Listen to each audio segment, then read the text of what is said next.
Fernando Pérez Galaz es médico cirujano, especialista en cirugía del aparato digestivo y cirugía bariátrica, maestro en ciencias médicas, director de gastrobariátrica Santa Fe en el Hospital ABC de Santa Fe y cofundador de la Fundación Obesidades.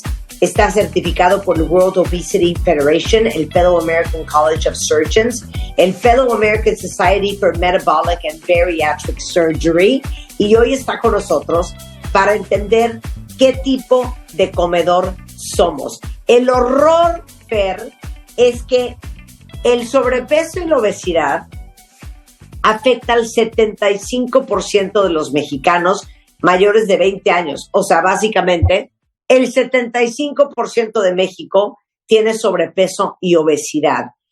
No solamente los adultos, 18% de los adolescentes y 20% de los niños también traen sobrepeso y obesidad. Y se ha triplicado desde 1980. Es que yo no doy crédito, Fernando.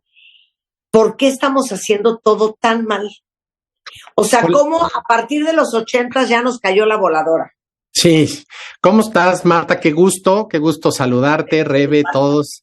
La verdad es un gustazo estar aquí. Insisto, soy la envidia de todo el hospital por estar aquí con ustedes y hablando de este tema tan, como tú lo dijiste, pues realmente tan alarmante, porque ¿qué ha pasado en los últimos 30 años? Pues hay muchos enfoques. Recordemos, la obesidad es una enfermedad genética, biológica, psicológica y tiene factores ambientales y tiene factores sociales. Y justamente estos factores ambientales han cambiado en los últimos 30 años.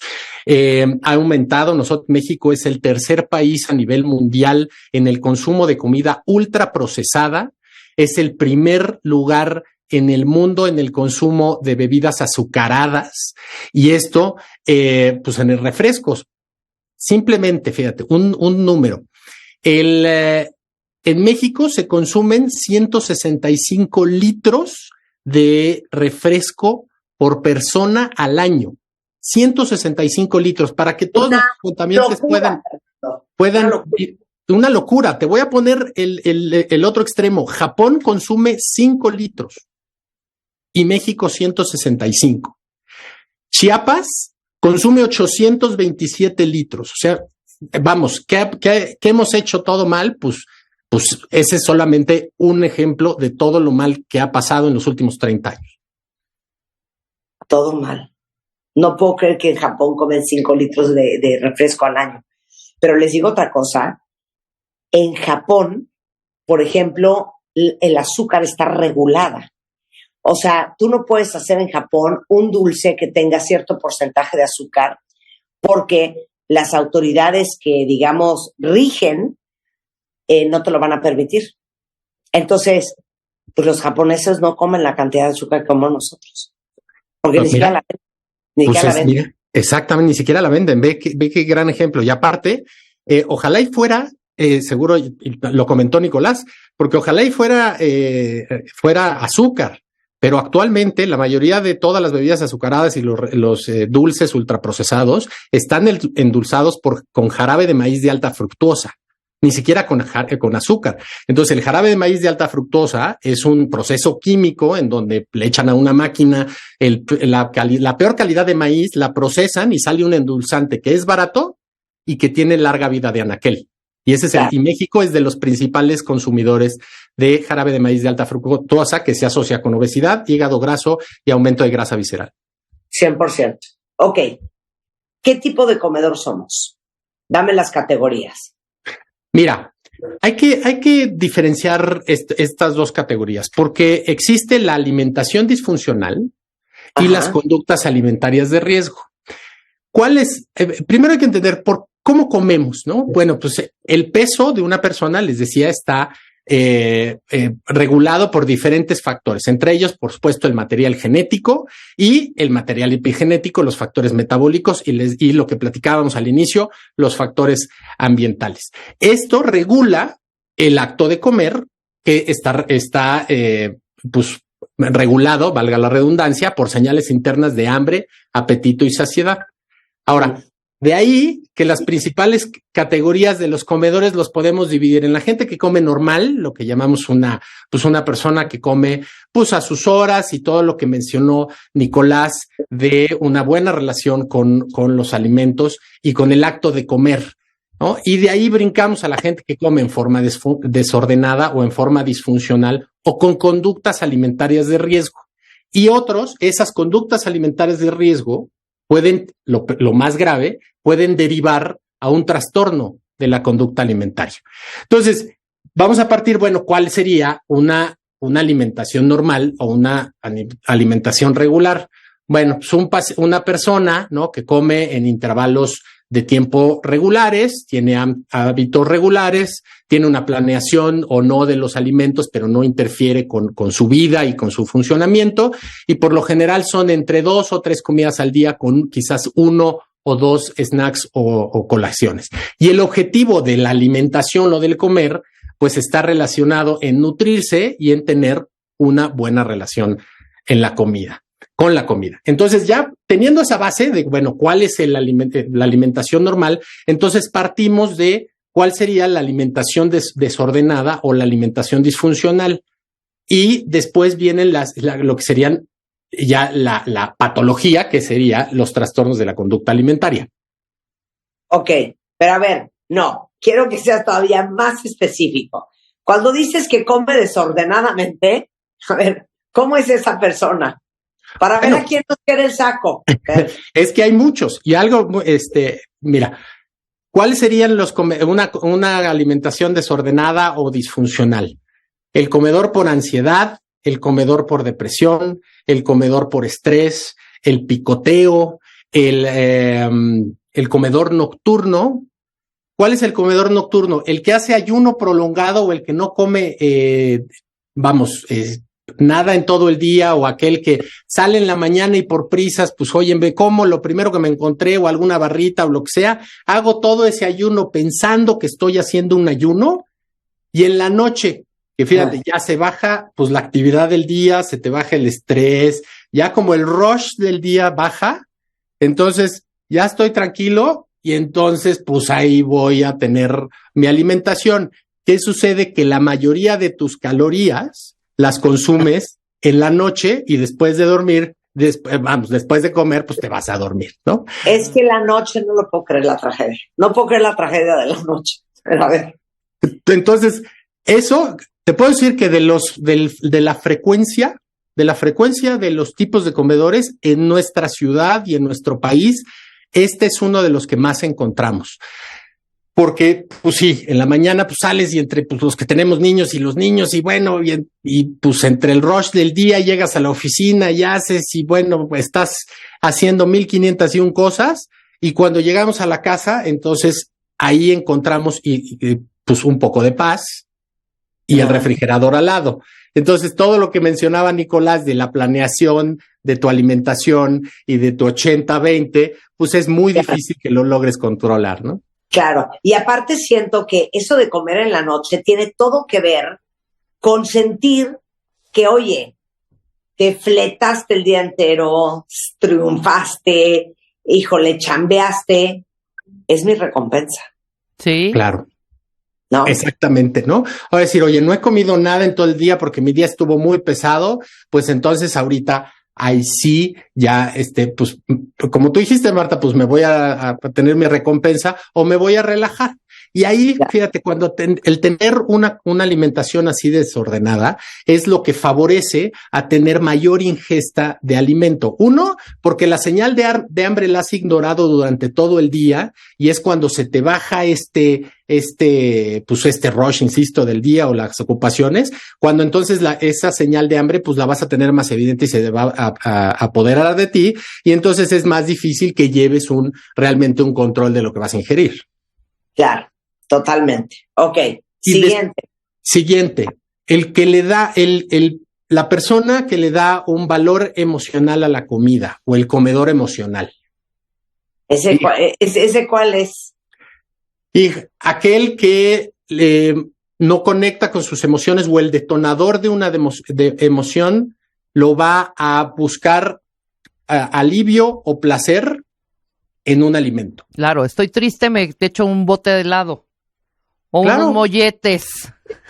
O unos tacos al pastor. Es que, ¿cómo te das cuenta que tú eres esa persona? Porque muchas veces no te das cuenta, o sea, no hay conciencia de la decisión que estás tomando. De, ay, qué estrés, pásenme una dona. Claro. Ay, qué tristeza, échame una galleta. No es así. O ¿te acuerdas de esas series que salían en los 90s y que alguien estaba triste y entonces era la cobijita al sillón y el bote de helado, ¿no? Sí, y entonces estamos acostumbrados a asociar la emoción con una recompensa para que nos saque de esa emoción en vez de conectar con esa emoción y resolverla. Claro, ok, muy bien, entendido. Siguiente. La persona que tiene el comedor de grandes volúmenes. Esa persona no necesariamente tiene que comer en una sola sentada el comedor de grande, o sea, un gran volumen respecto al otro, ¿sí? Sino que estos grandes volúmenes pueden ser distribuidos a lo largo del día, pero son mayor volumen en relación al otro. Otro, el picoteador. Ese es muy frecuente en los pacientes y fíjate, y va como que unido a aquel que llega el comedor nocturno. Y esa persona que pues desayuna poquito y ahí, oye, es que no me dio tiempo y entonces el café y bueno, pico por acá, pico por allá, pico por acá y entonces no hay un orden en la alimentación, sino está consumiendo lo que se va encontrando a lo largo del día. Yeah. Y ahora esta puede estar mezclada con otra. Es que les digo una cosa, yo creo que yo soy esa Rebeca. Sí. Yo jamás me voy a sentar a comerme una porción enorme, nunca jamás. Es un pedacito por aquí, un pedacito por allá, un pedacito por acullá.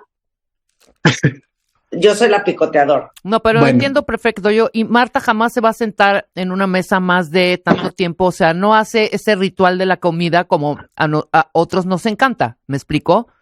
O sea, no me cabe en la cabeza, Fernando. Oye, cada quien con su disfunción nutrimental. No me cabe en la cabeza la gente de me senté, me comí mi sopa, mi ensalada, mi milanesa con papas, mi postre, mi jugo. Es que, ¿cómo se te ocurre? ¡Qué delicia! Porque aparte, ni me cabe esa cantidad de comida y ni me interesa comer esa cantidad de comida. Entonces, yo soy un pedacito por acá, muerdo una manzana, me como 3 uvas, agarro 7 almendras, así. Esa es mi alimentación. Claro. Bueno, a ti, tú estarías catalogada como una picoteadora. Pero creo que es también un poco cultural. Un poco cultural. Sí. Nada más una pregunta, Marta, rápidamente, antes de no interrumpir más al doctor. ¿En tu casa había la costumbre de comer todos en la mesa en algún momento del día? No sé. 100%. 100%. Y había sopita y la madre y todo este rollo. Sí, claro. Pero en mi casa la comida no es relevante. O sea, hay casas que todo gira alrededor de la comida. Claro, como es una reunión, en mi casa, convivencia. A casi nadie le interesa comer. Sí, claro. Sí. Muy bien. Y eso total, Y fíjate, una de las conductas las vamos aprendiendo a lo largo de nuestra vida. Claro, por eso es más fácil de melindrosa. Bueno, seguramente no eres picoteadora de ahorita, ¿no? O sea, seguramente. Toda la vida. Marta, nunca me forzaron a comer lo que yo no quería, nunca nos forzaron a comer a probar cosas que no queríamos. O sea, era bastante libre el tema, pero claro, la familia en la que creces influye mucho tu percepción con la comida. Ajá. ¿No? Por ejemplo, en mi casa era diferente, sí tenía una connotación emocional, tampoco nos obligaron a comer nunca nada, era como súper free todo el rollo, pero el sentarnos y convivir y esa tenía un sentido, pues, era comer, pero porque estábamos conviviendo, por eso era importante ese momento, ¿me explicó? Mira, desde luego, yo creo que Rebe mencionó algo muy importante, porque la cultura mexicana y la cultura latina sí le damos un valor muy especial a la cocina y al sentarnos y aprovechar ese momento para platicar entre todos y hablar. Justamente eso lo podríamos considerar como una alimentación normal, porque la alimentación quizás no por hablar de otros países que sean diferentes al nuestro, que sea normal o no. Cada sociedad en su conjunto pues tendrá sus patrones que les consideramos normales a la alimentación. De ahí, entonces se van a desprender lo que son los patrones caóticos, ¿no? Entonces, cuando hay una disfunción en esa organización de la relación con los alimentos, es donde empiezan a entrar todas los que son los trastornos y las conductas desordenadas. Ok, a ver, comedor de grandes volúmenes, el picoteador. A ver, explica qué es el comedor reiterativo, el comedor de comida rápida. Ya explicaste el comedor nocturno y bueno, el comedor de dulces, que no lo puedo creer. Ya eso quedó claro. Mira, el comedor de comida rápida es aquel que más del 70% de su alimentación la realiza consumiendo alimentos de ultraprocesados o los que comentamos como comida rápida. ¿Cuál es el problema de tener este tipo de alimentos o de que tu consumo sea mayoritario en este tipo de alimentos? Es que la comida rápida está diseñada para estimular centros de recompensa sin estimular centros de saciedad. Y cuando yo hablo de este tipo de comedor con los pacientes, le digo, mira, tú puedes hacer un experimento y cuentavientes, yo creo que háganlo hoy. Hoy no consuman alimento, no coman. Ahorita son las 12:40 del día, ¿no? Hoy no coman hasta tener hambre. Pero hambre de verdad, no así de, oye, pues como que ya tengo, no, hambre de verdad. O sea, que digas, ya denme de comer, ¿no? Y en el momento de comer, vayan a comer donde ustedes quieran, ¿no? Coman y coman hasta decir, ya no tengo hambre. Ahora sí, ya se llenó el tanque, ya estoy satisfecho, ¿no? Ya no quiero comer más. En ese momento, trata de reproducir el sentimiento de hambre que tenías al inicio. Y vas a ver que no vas a poder. ¿Por qué? Porque el hambre es un sentimiento mediado por hormonas. En concreto, una hormona que se produce en el estómago que se llama grelina, y la grelina viaja a través del nervio vago al hipotálamo, al núcleo arcuato y estimula los centros de hambre y apaga los centros de saciedad. Ahora, ¿por qué les digo esto importante? Porque muchas veces nos dicen, es que ¿cómo es posible que puedes tener hambre? ¿Cómo es posible o al revés, ¿no? No es posible que no puedes tener hambre. Bueno, pues esto tiene que ver con estos centros de regulación. Ahora, el segundo experimento para que entiendan el tema de la comida, del comedor de comida rápida, es vayan ustedes a un mercado cualquiera, ¿no? Pidan una ternera, pidan que le muelan esa ternera, es decir, hagan ustedes una hamburguesa tradicional, una hamburguesa artesanal. Bajen alguna receta de cómo se hace mayonesa, en fin, hagan todo artesanal. Y inviten a la misma persona que hicieron el experimento anterior, invítenla a comer y vean cuánta comida uno come.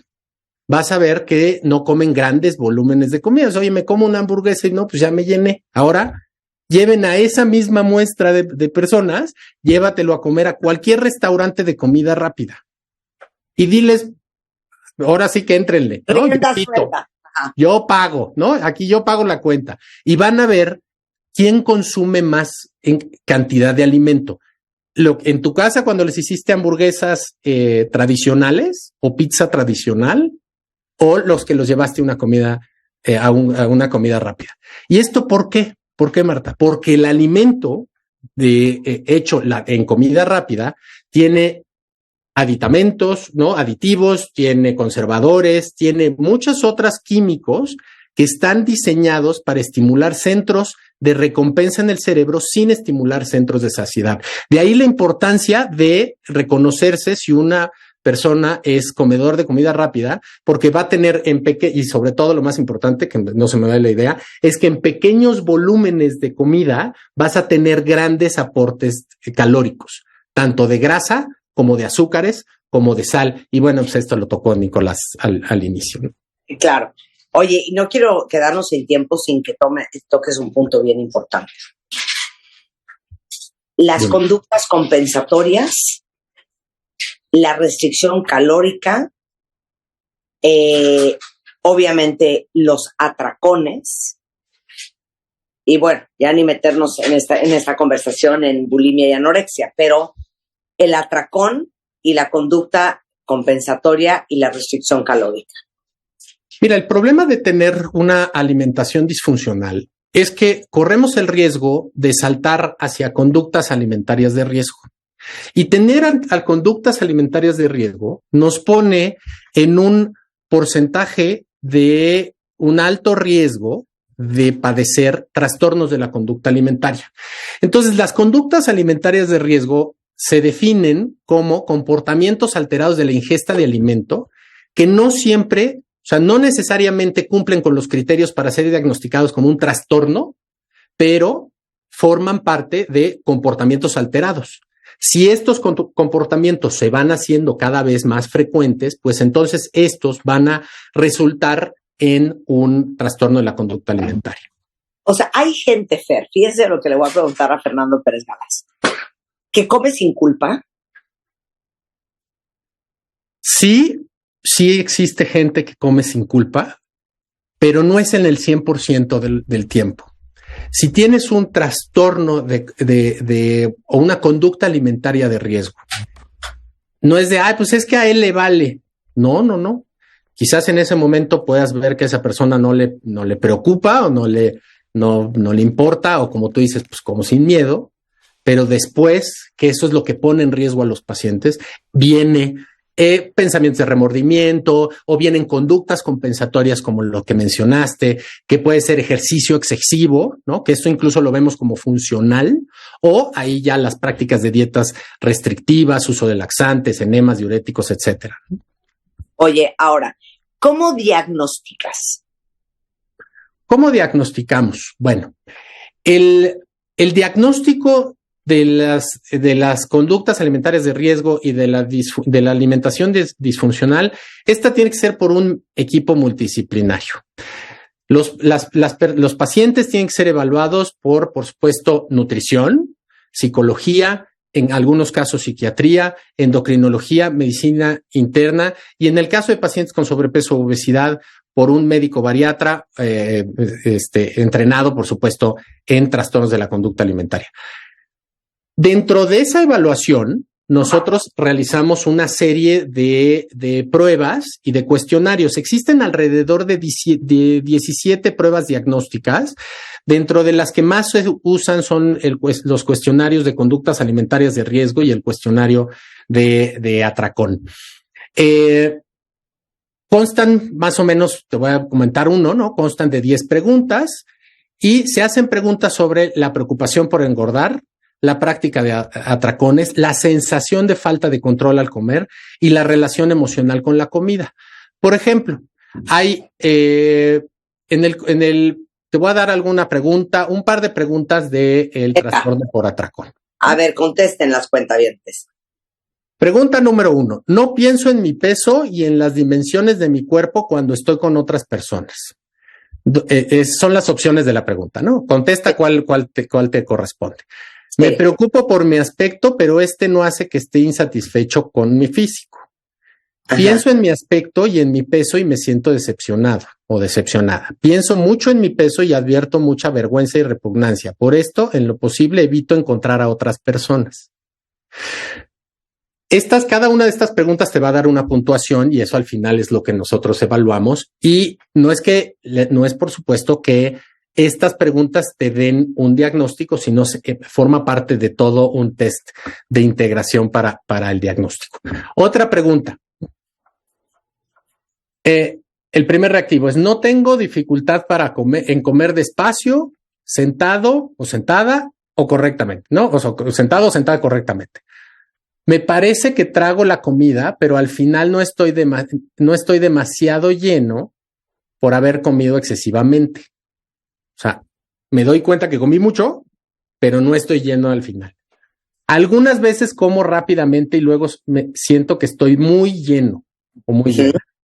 Y suelo tragar la comida casi sin masticarla y luego me siento muy mal por haber comido o me siento a reventar por haber comido demasiado. Tercera pregunta. Cuando quiero, soy capaz de controlar mis impulsos hacia la comida.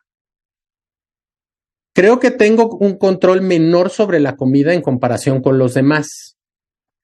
Me siento totalmente incapaz de controlar mis impulsos hacia la comida.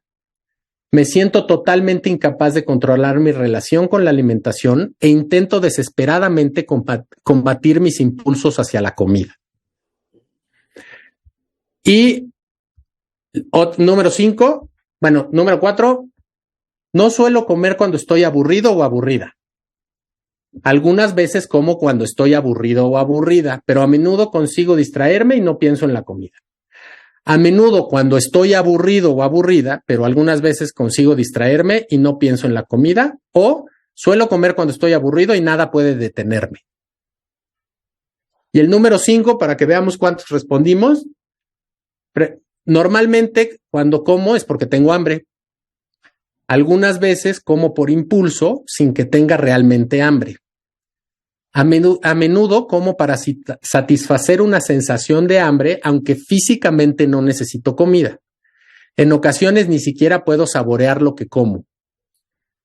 Y la última es, aunque físicamente no tengo hambre, advierto la necesidad de comer, o sea, quiero comer y me siento insatisfecho solo cuando me pongo algo en la boca, por ejemplo, un trozo de pan. Alguna vez esto pasa, y cuando alguna vez pasa, escupo la comida para no engordar.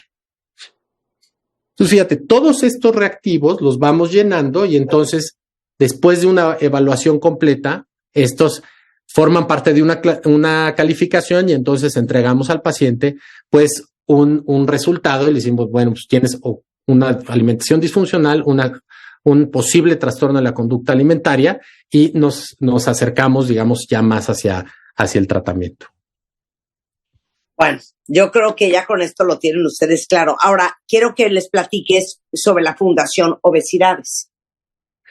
Mira, Obesidades es la primera fundación en Latinoamérica que une personal de salud con pacientes que viven con obesidad para lograr 3 objetivos principales.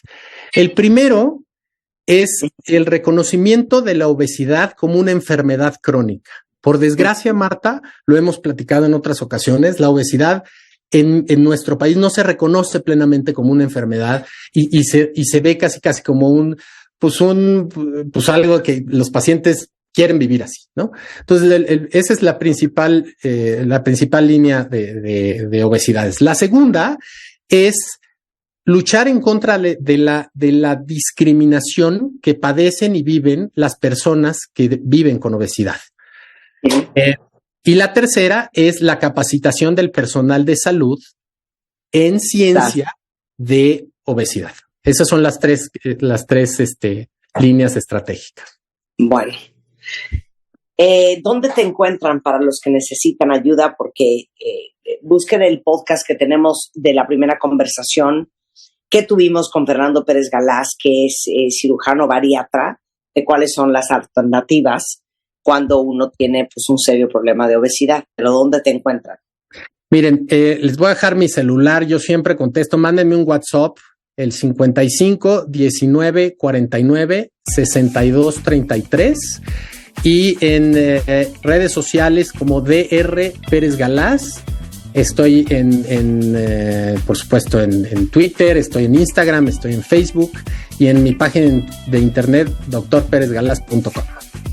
Y estoy en el Hospital ABC de Santa Fe, aquí en la Ciudad de México. Fernando, muchísimas gracias. Te mando un abrazo. Un beso a todos. Gracias.